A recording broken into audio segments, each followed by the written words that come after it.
দেখুন বন্ধুরা, আজকে বানাবো খেসারির ডাল দিয়ে বড়া। খেসারির ডালগুলো আগের দিন রাতে আমি ভিজিয়ে রেখেছিলাম, এবারে শিলনোড়াতে বেটে নেব।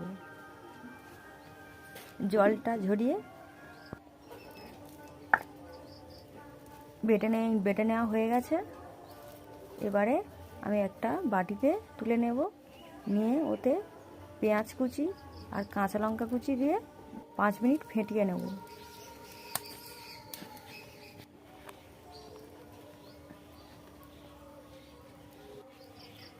হালকা করে অল্প করে স্বাদ মতো লবণ দিয়ে দিয়েছি, দিয়ে আর ফেটিয়ে নেব।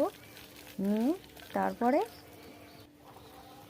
দেখুন ফেটানো হয়ে গেছে। এবারে আমি তেল দিয়ে দিচ্ছি। তেলটা একটু বেশি পড়ে গেছে, তার জন্য একটু সাইড করে করে দেব।